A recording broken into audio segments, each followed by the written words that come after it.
Oke, Assalamualaikum warahmatullahi wabarakatuh. Halo teman-teman sekalian, terima kasih sudah mensubscribe, men-like maupun men-share video dari kami. Hari ini saya mencoba untuk mengupload kembali ya materi-materi tentang P3K bidang kelautan dan perikanan. Sebelumnya saya mohon maaf apabila saya jarang mengupload ya atau tidak mengupload secara konsisten ya karena ya kesibukan pekerjaan baik di kantor maupun di luar kantor. Di luar kantor ini saat ini saya sedang menjalankan bimbel P3K dan juga melayani beberapa materi-materi yang berkaitan tentang P3K Kelautan dan Perikanan. Oke. Hari ini kita akan mengupas tuntas ya kisi-kisi P3K Pengawas Perikanan berdasarkan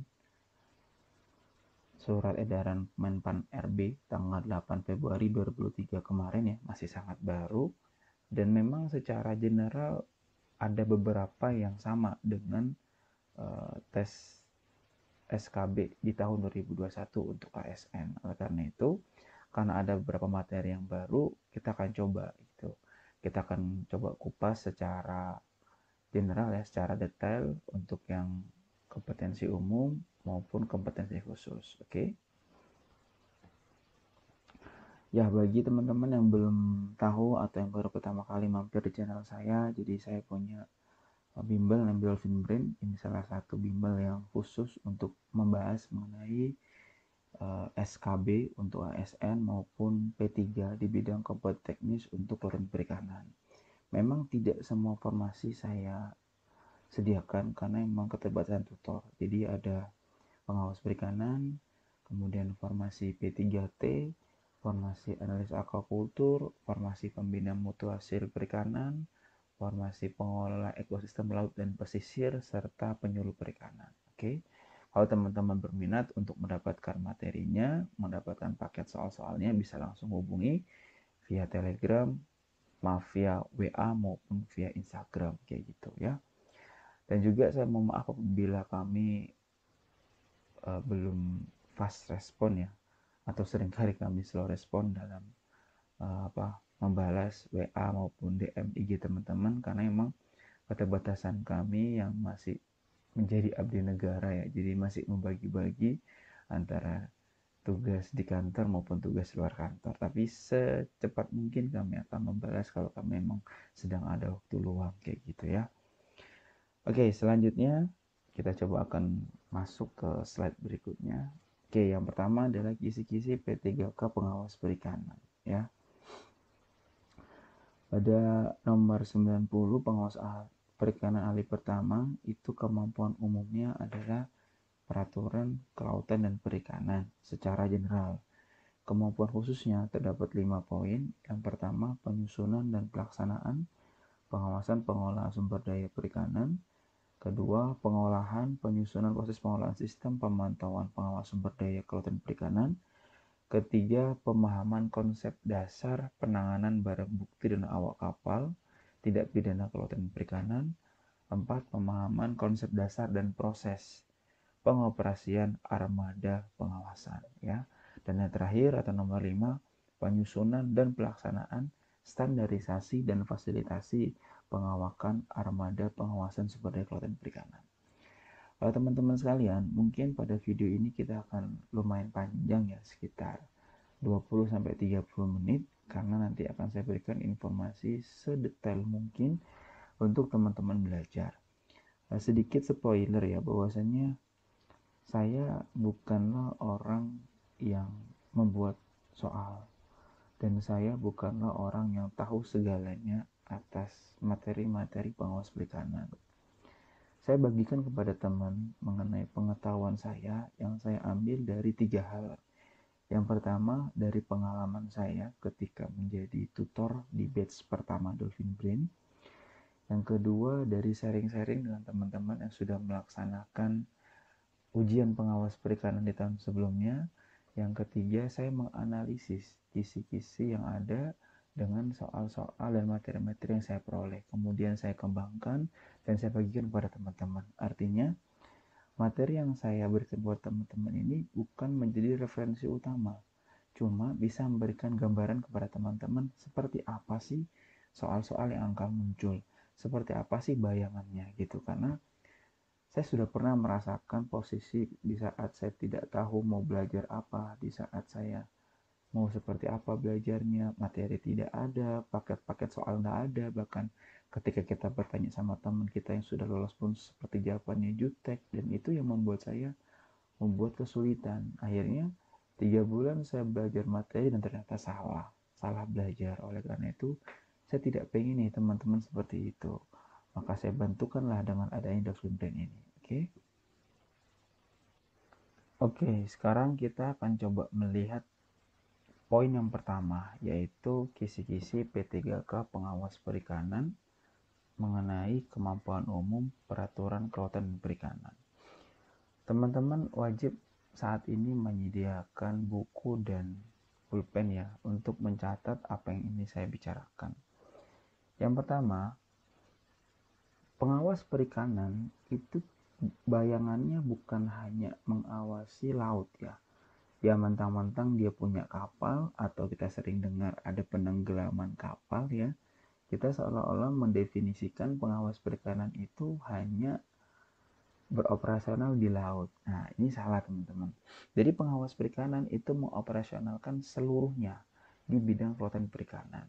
Berdasarkan peraturan Dirjen ya, peraturan Dirjen 6 tahun 2021, terdapat 4 sektor yang diawasi oleh pengawas perikanan. Yang pertama ada pengolahan ruang laut ya.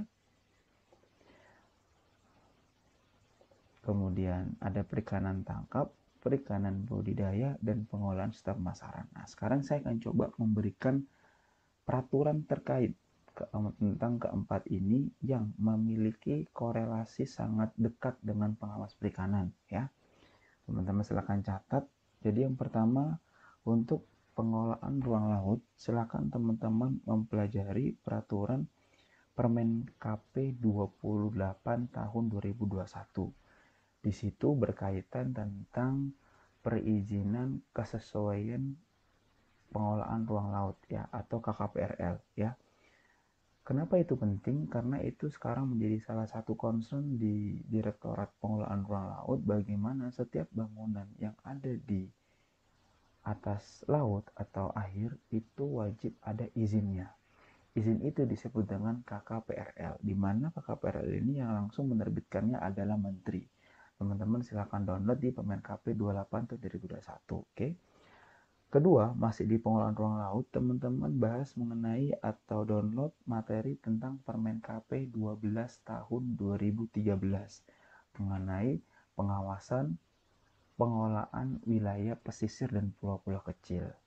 Ya, itu sangat berkorelasi bagaimana sebagai pengawas perikanan melakukan pengawasan di wilayah WP3K ya, wilayah pesisir dan pulau-pulau kecil. Selanjutnya kalian download juga atau silakan dicari Permen KP 31 tahun 2020, yaitu tentang konservasi. Di sini akan ada bagaimana tutorial atau step-step untuk mengajukan konservasi, kemudian bagaimana pengawasannya, bagaimana sanksi atas pelanggaran konservasi ya. Teman-teman silakan melihat dengan baik dan membaca dengan seksama. Selanjutnya teman-teman download materi mengenai Permen KP 17 tahun 2021. Mengenai apa Kak? Mengenai pengolahan 3 lobster rajungan kepiting. Peraturan ini sempat menjadi trending topik ya di Indonesia, apalagi pada saat tahun 2020, dan sekarang sudah diupdate lagi di nomor 17 tahun 2021. Teman-teman kulik, teman-teman pelajari mengenai ukuran kepiting, ukuran rajungan, ukuran lobster yang boleh ditangkap dan dibudidayakan kayak gitu. Selanjutnya ada lagi di Permen KP 31 tahun 2021, yaitu tentang sanksi administratif atas pelanggaran di bidang kelautan dan perikanan. Tentunya ini sangat berkorelasi tentang pengawas perikanan ketika ingin melakukan penindakan. Dia disanksi apa sih? Ya, itu teman-teman bisa pelajari di Permen KP 31 tahun 2021. Selanjutnya, di Undang-Undang 27 tahun 2007 yang diperbarui dengan Undang-Undang 1 tahun 2014 tentang apa? Pengelolaan WP3K. Kalau tadi di Permen KP 12 itu tentang pengawasan, kalau yang pengelolaannya itu ada di undang-undang. Kak, kan sudah ada undang-undang terbaru, kenapa masih menggunakan undang-undang yang lama juga? Teman-teman harus tahu, kalau undang-undang itu bukan berarti ketika ada undang-undang baru, undang-undang lamanya tersingkirkan atau dicabut, beda. Kalian perhatikan di Undang-Undang 1 tahun 2014 itu yang diperbarui hanya pasal-pasal tertentu, tidak semua pasal. Sama seperti di Undang-Undang 31 dan Undang-Undang 45 tentang perikanan. Undang-Undang 31 sampai sekarang masih berlaku, teman-teman. Karena kenapa? Karena yang dirubah di Undang-Undang 45 itu tidak semuanya, hanya beberapa pasal saja. Artinya, undang-undang yang lama masih juga digunakan, ya, seperti itu. Oke, selanjutnya kita ke perikanan tangkap. Ditangkap apa lagi Kak ini bahas? Ditangkap ini ada 6 poin. Yang pertama, teman-teman pelajari mengenai Permen KP 20, Permen KP 18 tahun 2021. Di situ ada mengenai jalur penangkapan ikan, ada yang mengenai andon, ada yang mengenai alat tangkap yang diperbolehkan dan dilarang, ada yang mengenai alat bantu penangkapan ikan. Oke, pelajari dengan seksama, kerjakan soalnya kalau emang kalian punya soal seperti itu. Selanjutnya, ada Permenkap, ada PP 27 2021. Ini PP yang banyak sekali membahas perikanan tangkap. Kalian nggak usah baca semuanya, nggak usah baca sampai awal dari akhir. Cukup fokuskan ke bab 8 mengenai pelabuhan perikanan, pengertian pelabuhan, fasilitas pelabuhan, kemudian BKOPP, RIPPN, pelajari juga sah bandar, tugas sah bandar, siapa menerbitkan SPB, pelajari juga tentang awak kapal. Oke, seperti itu. Selanjutnya ada di Permen KP 58 tahun 2020 tentang usaha perikanan tangkap. Hanya juga penting sekali. Bagaimana pengusaha perikanan harus mengetahui dokumen-dokumen apa saja yang harus ada di usaha perikanan tangkap. Ada 3 dokumen secara umum. Ada SIUP, kemudian ada SIPI, ada SIKPI. Pelajari siapa yang menerbitkannya. Pelajari masa berlakunya. Pelajari biayanya ya. Kalau biayanya teman-teman bisa lihat di PP 85 2021. Kemudian pelajari juga mengenai ukuran-ukuran kapal. Kalau ukuran kapalnya itu 20 GT, siapa yang menerbitkan SIPI dan SIKPI-nya. Kemudian pelajari juga mengenai TDKP. Apa itu TDKP? Apa persyaratan TDKP? Sekilas info, TDKP adalah tanda daftar kapal perikanan yang digunakan untuk kapal nelayan kecil. Definisi nelayan kecil berdasarkan Permen KP 58 adalah dia yang memiliki kapal kumulatif di bawah 10 GT. Oke, teman-teman kalau ingin mendapatkan informasi lebih lanjut silakan ikut bimbel kami yang meskipun sekarang belum dibuka, cuma nanti akan dibuka ya pada waktunya. Oke, selanjutnya Undang-Undang 31 2004, Undang-Undang 45 2009, dan Permen KP 33 tahun 2021 tentang logbook, ya, seperti itu. Apa itu logbook? Logbook itu adalah sebuah dokumen yang berisikan hasil tangkapan, alat penangkapan, kapal yang digunakan, posisinya di mana, seperti itu ya. Oke, kemudian di budidaya. Budidaya apa aja Kak? Budidaya pertama teman-teman pelajari CBIB, pelajari CPIB pembenihan, pelajari namanya Indogip ya.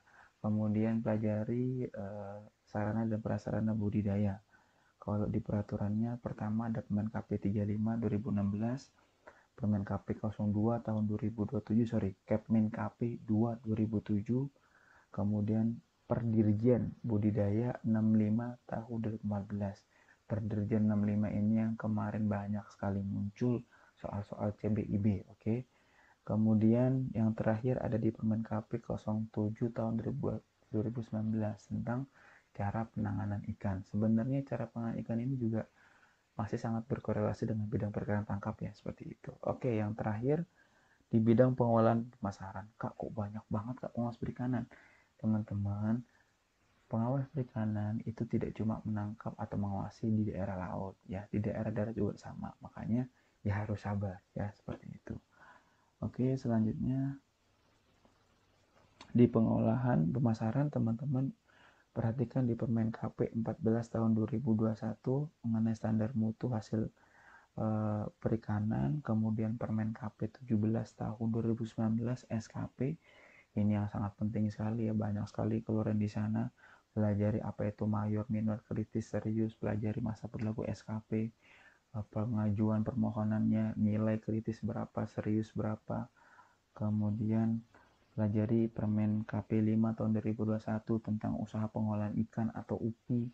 Kemudian terakhir Permen KP 51 tahun 2018 mengenai HACCP. Pelajari mekanisme HACCP, titik kritisnya. Oke, seperti itu. Iya, satu lagi saya ingin menambahkan, selain 4 ini, ada juga yang fokus langsung ke pengawas perikanan. Itu ada sekitar 4 peraturan. Yang pertama, teman-teman pelajari Permen KP 23 tahun 2021 tentang SLO, kemudian Kepmen 58 tahun 2001 tentang Pokmaswas, kemudian Perdirjen 6 tahun 2021, ini yang penting sekali ya. Perdirjen 06 tahun 2021 teman-teman cari, itu tentang juknis pengawasan perikanan kelautan perikanan yang terbaru yang mendukung Undang-Undang Cipta Karya atau Undang-Undang 11 tahun 2020. Dan terakhir ada di PP 27 tahun 2020 fokuskan untuk membahas mengenai SRO. Oke teman-teman sekalian, kita kembali lagi ke kisi-kisi yang kemampuan khusus yang poin kedua ya. Tadi yang pertama adalah kemampuan umum, sekarang kita ke kemampuan khusus. Pertama, penyusunan dan pelaksanaan pengawasan pengolahan sumber daya perikanan. Di sini teman-teman poinnya adalah pengolahan sumber daya perikanan. Artinya tidak hanya sekedar laut, tapi juga melingkupi area darat, yaitu apa? Pertama, pengolahan ruang laut, kedua perikanan tangkap, ketiga perikanan budidaya, dan keempat pengolahan dan pemasaran seperti itu. Oke, selanjutnya saya akan coba menjelaskan mengenai poin-poin ya. Untuk pengolahan ruang laut, oke, teman-teman bisa mempelajari satu terkait jenis-jenis ikan yang dilarang ditangkap ya. Ada jenis ikan yang masuk ke CITES Appendix, kemudian ada pembatasan terbatas, ada pembatasan penuh, teman-teman pelajari itu. Kedua, memahami juga kawasan konservasi ya, seperti di poin pertama juga, mempelajari juga mengenai pengolahan WP3K yang ada di Undang-Undang 1 2014 ataupun yang sebelumnya di Undang-Undang 7 2007.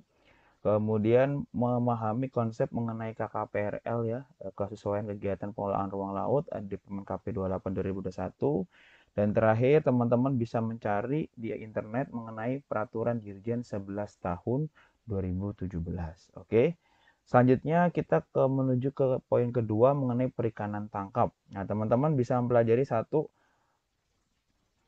pelabuhan perikanan. Apa aja yang pelajari Kak? Bisa mengenai fasilitas pelabuhannya, kemudian tata kelolanya, fungsi-fungsi pemerintahan, fungsi pengusahaan, WKOPP, RIPPN, kemudian peran serta dari Syah Bandar, pahami juga tugas-tugas Syah Bandar, terus perizinan di pelabuhan seperti SPB, kemudian rekomendasi BBM, kemudian hmm, apa STBLKK maupun yang lainnya. Kemudian yang kedua, menguasai jenis-jenis alat tangkap yang dilarang dan juga alat bantu yang diperbolehkan. Ada rumpon sama ada lampu ya. Rumpon itu seperti apa kriterianya, pemasangannya bagaimana, kemudian berapa jumlah rumpon yang diperbolehkan untuk dipasang, kemudian lampu itu berapa watt ya. Terus untuk alat tangkap apa saja teman-teman bisa memahaminya. Ya, di mana Kak? Ada di Permen KP 18 2021. Oke. Kalau teman-teman pengen mendapatkan materi lebih lengkap lagi, bisa langsung hubungi Dosul Brain. Kita sudah menyediakan materi lengkap mengenai P3T maupun pengawas perikanan. Selanjutnya, pahami mengenai perizinan usaha perikanan ikan ya. Ada 3, ada SIUP, SIPI, dan SIKPI. Pahami juga mengenai TDKP, pahami juga mengenai PP 85 2021 mengenai PNBP di sektor kelautan dan perikanan. Selanjutnya teman-teman memahami juga mengenai materi kapal perikanan ya. Di sini saya belum bisa menjelaskan secara detail ya, bayangan seperti apa. Cuma mungkin pahami kode selarnya, kemudian pahami mengenai penandaan kapalnya, itu juga ada di Permen KP di Permen KP 58 tahun 2020. Selanjutnya teman-teman bisa mempelajari di Perdirjen 5 tahun 2020 ya. Ini dirjennya Dirjen PSDKP ya teman-teman. Oke, selanjutnya ke perikanan budidaya. Yang dipahami apa? Tidak jauh berbeda dengan poin pertama ya. Pahami juga mengenai CBIB ya, cara budidaya ikan yang baik. Pahami juga mengenai CPIB. Pahami juga mengenai CPIB penanganan ikan. Pahami sarana dan prasarana budidaya, kemudian basic-basic pembenihan ikan, tahapan-tahapan pembenihan. Pahami juga pembesaran ikan, tahapan-tahapan dari pembesaran ikan. Yang terakhir, pahami peraturan mengenai peredaran pakan alami atau CPPIB di Permen KP 52 2018 dan Permen KP 55 tahun 2018, teman-teman. Seperti itu. Selanjutnya untuk pengolahan pemasaran ya, pahami dengan baik apa itu SKP, kedua HACCP, ketiga SSOP, GMP, UPI, dan olahan-olahan produk. Selain itu juga teman-teman bisa menambahi referensi mengenai pengawetan ikan, baik dengan cara pengasapan, penggaraman, ya itu semuanya ada di materi SKP dan UPI, teman-teman. Ya, terus untuk pengolahan pemasaran ini juga kalian bisa mempelajari masa berlaku dari sertifikat tersebut, atau mungkin kalau kalian ingin mendapatkan ringkasannya bisa langsung melihat di peraturan Dirjen 6 tahun 2021 ya. Oke, lanjutkan lagi. Oke, kita ke poin ketiga ya. Kemampuan khusus, penyusunan dan pengolahan sumber daya perikanan ya. Gitu. Oke, kita lanjutkan ke poin ketiga, masih di kemampuan khusus, pengolahan dan penyusunan proses pengolahan sistem pemantauan pengawasan sumber daya kelautan perikanan. Sebenarnya materi tidak jauh berbeda, cuma akan saya jelaskan ya secara detail, teman-teman silakan catat. Pertama, pahami mengenai perikanan tangkap ya.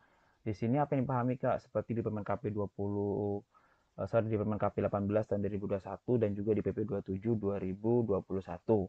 Kalian pahami juga mengenai pelanggaran atau hukuman apabila ada yang melakukan tindakan illegal fishing atau tidak memiliki dokumen resmi. Itu ada di Undang-Undang 31 2004 sama Undang-Undang 45 2009. Kedua, kalian harus bisa memahami mengenai deteksi awal kualitas perairan.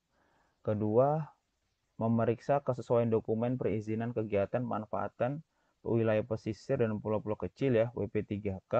Nah, ini ada di materi di Permen KP 28 tahun 2021, bisa juga mengenai Permen KP 31 tahun 2020 ya, atau Permen KP 30 tahun 2020. Intinya tentang kawasan konservasi ya, atau juga kalian bisa membaca di Undang-Undang 1 tahun 2014.